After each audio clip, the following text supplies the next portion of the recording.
Hello and welcome to Switzer Investing. I'm Peter Switzer. Thanks for joining us on the program. And tonight we look at how you should be investing in 2023, defensively or aggressively. Paul Rickard and I have a look at what's happened to the market recently with really nice rises, particularly over November. But what about 2023? What are going to be the big issues that drive stocks and how should you be playing it? Then we look at the outlook for house prices with REA's Angus Moore. And then we talk to a buyer's agent and see how he's playing the market right now for his clients. That's a show. Let's kick off now with Paul Rickard and myself looking at how you should be investing in 2023.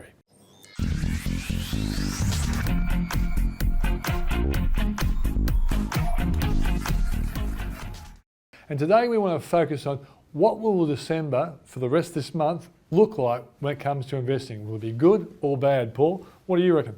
I think it might be okay, Peter, but it's all going to depend on a couple of numbers coming out around the 13th and 14th of December. So let's just have a look back first of all, just at how we're going year to date and also what happened in November. Interesting about our market, Peter, in Australia at least, is that when you add in dividends, we're actually up year to date, down 2.2% in price, but up 2.2% year to date, which I think a lot of people, when they look back at 2022, might be a little bit surprised about. Because we were down 16% or so, weren't we, at its worst? Yeah, we were down a big time in June. Interesting enough, again, this just to get to the same sort of story we've seen all year, it's really been led by the top 20 stocks, and that's because the banks and the major resource companies and also the energy majors are in that. So, very different pattern between top and bottom part of the market. So the large top 20 companies are up 6.9% in aggregate. But look at the mid-cap 50, that stock's ranked 51 to 100, down 1.7% year to date. And small caps, if you've just been in small caps or with small cap managers, 2022 has been pretty tough. But a different story again in the US to Australia. The Australian market's doing a lot better than the United States market. And although we saw a really strong rebound in November, year to date, the US market is still struggling. And so the NASDAQ still down around about 27%. That's a real bear market there. A real bear market. And I guess that's one of the things you've got to think about when you look at what's ahead and whether, because being in a bear market, it takes a lot to turn sentiment around. And, just as the way that, in bull markets, you buy dips, and bear markets, you sell rallies. Exactly so that's, I think, a factor. Let's actually, just before I go on to what's ahead for this month, just look at the industry sectors. This is, again, coming back to the Australian market. All the sectors, these are the 11 ASX industry sectors, all sectors positive November, again, led by materials. And that's a big jump for materials. And that's a function of your BHPs and your REAs, but also, some of the other things like lithium and some of the rare earths have been supporting that. Again, not unsurprisingly, energy, best sector up 55.4%. So if you haven't owned Woodside shares, you've done it pretty tough. Financials positive, 5.2%. But look at the laggards. The IT sector down almost 30%. And real estate, which of course is your property trust, a function of higher interest rates. Very slow mover down, Peter, but I never quite understood why it stood up there. Down almost 18% year to date. And one thing I'll throw in, Paul, some people might find this, this table a bit like the rear vision mirror, but I also think the big sell-offs of this year could possibly be the big buyers of next year. So small cap, IT, a lot of these stocks have really copped it, could fall into favour sometime across 2023. Yeah, and look, that does tend to happen, Peter, that sort of mean reversion. And so it's not totally a waste of time to look at what's happened. No. And then think about how markets might change going forward. It's called rotation, isn't it? But it is called rotation, and we do see the fund managers go through that process. But at the moment, look, there's still, we're in this cycle of higher interest rates, and that's probably why some of these, the trends we've seen in 22 so far, at least will continue in the short term.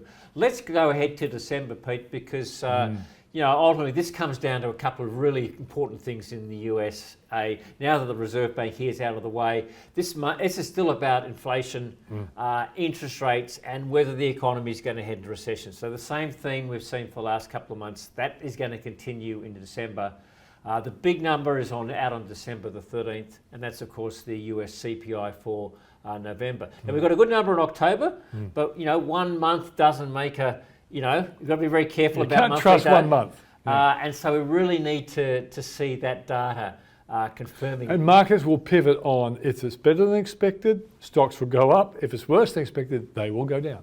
Yeah, the data's been released on the same morning as the Fed starts a 2-day meeting. Yeah. So it starts that on the 13th of December. We'll see the announcement on 14th of December US time, about 2:30 p.m. Yeah. Markets sort of pretty confident about a 0.5% rate rise. They were, but if we get a really different sort of CPI number that doesn't meet market expectations, it could change very quickly, right? Yeah, and even now, as we move into December 13, the market is a bit spooked every time a good economic number comes through on the expectation this central bank over there will go for a 0.75% increase rather than a half. Yeah, I want to come back to a couple other things, but just to be very clear, the US market is still in a bear market trend, and this is what tells you that. This is first top chart shows you the US S&P 500, the 30-day and the 300-day moving averages. They've got it close to moving over. That is, the 30-day has skipped above the 300-day, but didn't quite get there. It failed again.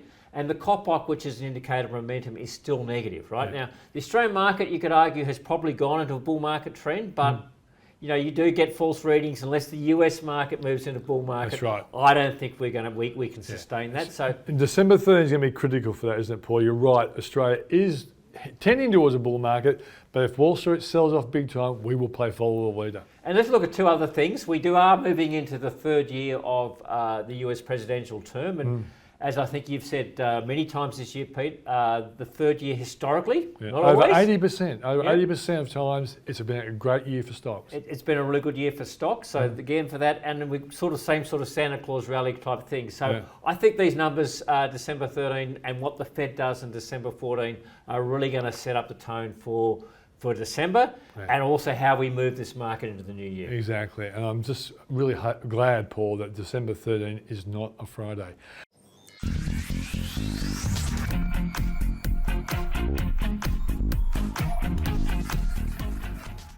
Well, for a take on what's going on in the housing sector, let's talk to Angus Moore, economist at PropTrack. Great to see you, mate. Thanks so much for having me. Pleasure to be here. So why don't we just talk about the situation of the market right now, Angus? And we hear that the house price falls are starting to moderate. Is that the case, do you think? Yeah, that's right. We're certainly still seeing prices fall. Let's be clear. Prices are still going down, and we expect that they will continue to do so given what's happening with interest rates. But the pace of those falls does look like it's started to slow. So over the past couple months, we've seen price falls in the order of sort of 0.1%, 0.2% per month. So in November, they were down 0.15%. And that's quite a lot slower than what we were seeing a bit earlier in the year, particularly through winter, when we were seeing price falls in the order of 1% or close to each month. So prices are still falling, but not as quickly as we were seeing. So are you anticipating when that so-called loan cliff happens in the middle of the year, that would probably escalate the fall in house prices? Yeah, it's a great question. We're certainly going to see a lot of people rolling off their fixed rates next year. So to put it in some context, something like about a third of outstanding mortgages at the moment are on fixed rates, which followed a period during the pandemic when we saw a lot of new fixed rate mortgages taken out. Nearly 1 in every 2 new mortgages was at a fixed rate. Not quite, but close to, which is much higher than historically. Fixed rates have been relatively uncommon in Australia typically. What we're going to see basically through the middle of next year, sort of June and September quarters next year, many of those fixed rates will expire. In fact, about a third of all fixed rate mortgages will expire in those 2 quarters. So we're going to see a lot of people's repayments jump up at that point. In terms of the impacts, part of it's just going to be macroeconomic. People will have a big increase in their mortgage repayments. That's going to reduce spare cash flow and they'll reduce their spending. And in many ways, that's why the RBA is raising interest rates. They're trying to cut back on spending and slow the economy a bit. But in terms of the impact on house prices, it's a bit more nuanced. The impact on house prices really comes through current buyers and people looking to borrow at the moment, not so much existing mortgage holders. And for them, the impact of higher interest rates has already happened. If you go to a bank today and try to borrow, the bank's going to be less willing to lend you money, and the maximum amount that you can borrow is smaller. That means buyers are willing to pay less, and that's why we're seeing prices fall. Now, we haven't seen the full impact of the interest rate rises that we've had and the interest rate rises to come in prices yet, which is why we're expecting that we'll continue to see prices flow through. But that's really the key channel for house prices. Okay. I was thinking that those people who find that the repayments are going to be a real stretch for them, they may well add their properties to the supply, which, you know, obviously would help reduce prices. Is that a likely scenario? I think we'll see some of that. It's hard to know how big that pool of people who find their mortgage repayments just too hard and have to refinance or downsize their home. That will have an impact, and we will probably see more stock in the market. Though it's worth noting, we already have quite a lot of stock in the market, particularly in places like Sydney and Melbourne, where there's currently more properties for sale than has been the case over the past decade on average. So we're already at quite good conditions for buyers. And on that point then, we've seen some reasonably positive stories around the clearance rates at auctions. What does that say about buyer enthusiasm at these reduced house price levels? Yeah, you're exactly right. We have seen clearance rates come up over the past few months. They bottomed out in winter at around about 50%, and they're now sitting up more in the low 60s or high 50s, depending on which weekend you're looking at. That's a sign that we're seeing a bit more interest. And it's worth putting in context, that winter period was right after the RBA quickly changed tack and was starting to raise interest rates very quickly after saying that they weren't going to. I think we were seeing a lot of hesitancy from a lot of buyers about where things were going, in a way that today, even though interest rates are much higher, I think we have a much clearer view. If we're looking at other measures, we're seeing pretty similar stories. Buyer demand came off across winter. That's picked up a little bit. Again, it's lower than it was earlier in the year. But when in March or February, when things were very strong, or even spring last year, but things have improved from where they were in winter. The flip side is we are still seeing it take a bit longer to sell a home. So on that measure, buyer demand does look to have cooled a bit. And of course, prices are falling, which is a fairly clear indication of what buyers are willing to pay. But the broad stroke is things look a little bit better today than they did in sort of winter, when prices were falling much more quickly. So how important is the fact that historically we've had a low supply of housing, and the immigration increases versus the actual houses being built has never really got to the oversupply situation? Does this partly explain why our house prices don't fall by the magnitude that's been tipped by some extremists? Yeah, I think you're coming right at the key question for house prices and housing affordability. We obviously talk a lot about interest rates because they matter a lot in the short term for house prices, and they do drive a lot of the variation that we see. But over the long run, 10, 20 years, what matters is how many homes we're building, and are we building enough? And the short answer is we probably didn't through much of the past 2 decades. So in the past 5 years, between the 2016 and 2021 census, the total number of homes increased something like 12%. Which is actually a pretty good pace. We actually did build a lot of homes across those 5 years. In the whole decade before that, so from 2006 to 2016, we built fewer than in the past 5 years. And that's a big part of why house prices are as expensive as they are in Australia. Now, the good news at the moment is we are building quite a lot of homes at the moment. In fact, the pipeline of detached homes is at a record high at the moment. Okay. So we started building a lot of homes during the pandemic, in part due to low interest rates, in part due to home builder. Those will complete and are completing over this year. That will help provide a bit more supply. The unfortunate news is it's costing a lot more to build those. Building costs have escalated something like 20% over the past year. So are you anticipating this momentum in the building sector to continue as the immigration levels get jacked up, which I think the Labor government is keen to do? Yeah, it's a great question. We will continue to see construction activity remain elevated through the next probably 6 to 12 months, in part because there's simply a lot of work already going on that will take that long to work through.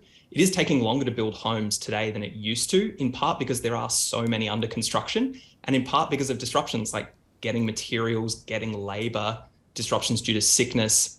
In Sydney and Brisbane, disruptions due to weather have been a big factor this year as well. So that's going to support construction activity. But further out, we will start to see construction activity peter off, in part because prices have come off, but in large part because interest rates are up. And we know that construction activity, particularly dwelling investment, is one of the most interest rate sensitive parts of the economy. And again, part of why the RBA is raising interest rates is to tamp down on economic activity. And that's one of the key channels by which they do that. Okay, this is the easy question, Angus. What do you think house prices will fall by when it's all said and done? That's the easy question. I hate to see what the hard questions are. Look, you got to get an easy question sometimes, mate. But take a punt. Our expectations are that we'll probably see price falls in the order of 10 to 15% peak to trough. At the moment, we're sitting at about 3.8%. So our expectations are over the next year, we'll probably see something like another 10% of price falls. But in large part, it depends on what happens to interest rates. And in large part, that depends on how entrenched inflation is. There are some positive signs there, some signs that inflation might be starting to come off where it was. And that could be good news in terms of not having to raise interest rates as far as perhaps we thought. That will have a big impact on what happens to house prices. Great stuff. Thanks for joining us. Absolute pleasure. Thank you so much for having me. Pleasure. That's Angus Moore of PropTrack.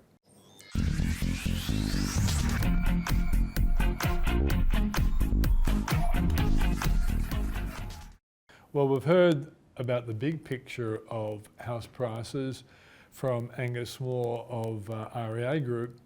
Let's see what a buyer's agent is seeing at the coalface. I'm catching up with Paul Wilcox from Oasis Scheme Buyer's Agent. Good to see you, mate. Good morning, Peter. How are you? Very good. You see the headlines. Headlines, range from a 30% fall in house prices to, house prices don't seem to be falling as fast as people were thinking. What are you seeing in the area that you cover as a buyer's agent? And tell us what that area is. Our office is based in Mossman, Peter, so we cover the lower North Shore, the upper North Shore, northern beaches, inner west and eastern suburbs. So it has come off sort of circa 15% in most places in Sydney. There's generally less people that open for inspections. Auction clearance rates have sort of gone from the heady 80 odd percent down to late 40% at the moment. Right. So for someone like you, are you primarily hired by buyers or sellers? Buyers. Both? Buyers. By buyers. Yeah. So is this a great buying opportunity for buyers? I think so. Like you look at historically, the market's come back, as I said, circa 15%. So I'd prefer to buy in a market that might have a little bit more to fall instead of buying when it's overinflated. And also my personal business, what I'm seeing is there's a few more investors coming back into the market. Prices have fallen, rents have gone up again. So a good time to invest. Yeah. And those investors, many of them were spooked during the coronavirus lockdown period? Correct. Yeah. Are you starting to see interest in areas like, for example, we know CBD, city apartments really were in trouble during those coronavirus days. Are investors starting to look at those again? That's an area I don't invest in. We don't buy in, Peter, but some local agents have told me places like Kingsford and Kensington, Glebe, close to the unis, are starting to take off again, and so far rents are going back up again. Yeah, and I guess when you think about it, those areas do have lots of foreign students, and we're seeing there is a rise in foreign students based on immigration levels. Correct. So for anyone who's watching this who's in the market to buy a house, apart from obviously recommending yourself as a buyer's agent, which I'm sure you'd like to do, what are the important messages, lessons that you'd share with them? I've always sat down with a client and said, buy for your own personal circumstances. Don't buy what the market's doing. Don't buy what you're reading in the paper.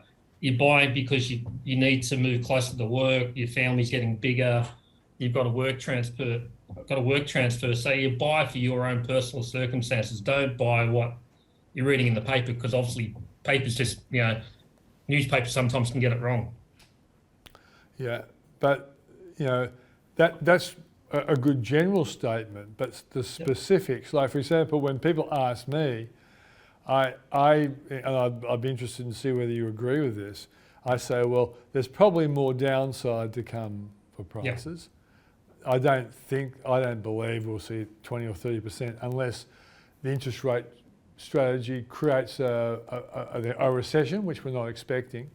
But given that, I say to people, well, look, don't be mad keen to buy something, but turn up to all the open houses, turn up to all the auctions, because there probably is a great buying opportunity for specific sellers. So what do you say about that?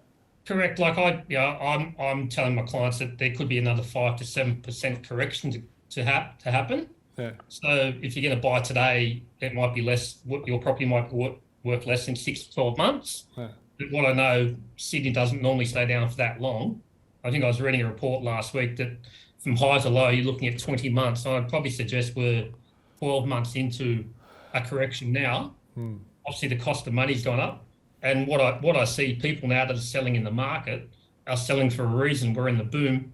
People selling based on greed, because my house might be worth $2 million, but I'll put it on the market and someone will give me 2.5. Where alternately now, people are selling for a reason and not based on greed. Have you been shocked at what some very, very keen sellers have been prepared to accept, given the price that you were exposed to when you knocked on the door on behalf of your client? Correct. Like I had a recent sale in Neutral Bay, a large 2-bedroom unit, small block of 10. The original guide price was 1.6 to 1.7, and I paid 1.3 for it. So I thought that was sensational value. I'm not here to pump my chest out, but there was a block of 10. It was 165 square metres. It was in the local school catchment zone, and it was renovated. So I think there are some good opportunities. And as you said before, Peter, you have to be in the right place at the right time, be prepared, have your finance in place, have a solicitor or a lawyer in place, and be prepared to move quickly. Yeah. Is this a perfect market for buyers agents, in the sense that you've got more willing sellers at reasonable prices compared to, say, 2 years ago? Hand on heart, I was probably a little bit busier than I was 2 years ago when the market was very bullish. As I said, clearance rates were 80 odd to 90%. So people find it difficult to find properties. That said, there's not that many properties on the market at the moment. Like I said to a mortgage broker last week, I don't think we've had a spring season yet. So that is still, and it's December now. So most people have sort of put their gun back in the holster, not to buy it at the moment. Yeah. It seems to me that if we see another 5 or even a 10% fall, that will probably bring out a lot of potential buyers. So that means that the people who are thinking about having a crack now may well be advantaged to do it at a time when there's less rivals. Correct. Well, as you know, Peter, property's a long-term hold, so it's just a matter of getting the timing right. Yeah, but it's not always easy to get the bottom of the market. So getting in, when, say, 5% before the bottom of the market is meaningless after 10 years of holding a property. Correct. And the only way to tell when the market's bottom is when it goes back up again. So I've been doing this job for 20 years. I can't pick it. Okay. One last question. If you had to give advice to a son or daughter who is in the market right now, what would you be saying to them? As I said, property's a long-term game. Your interest rate's going to go up. Your interest rate's going to go down. The value of property's going to go up and it's going to go down. So think long-term. Always buy a quality asset. Don't buy based on price. Buy on quality.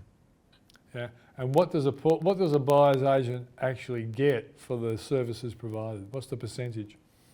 We work on a flat fee. It's roughly sort of 1.3 to 1.5, depending on the price point, Peter. Okay. Thanks for joining us, Paul.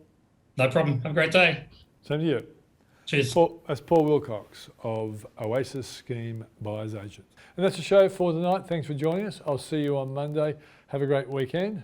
And don't forget, if you want to know more about investing and get some insights on what you should be investing in, go to switzerreport.com.au. Thanks for joining me. See you on Monday.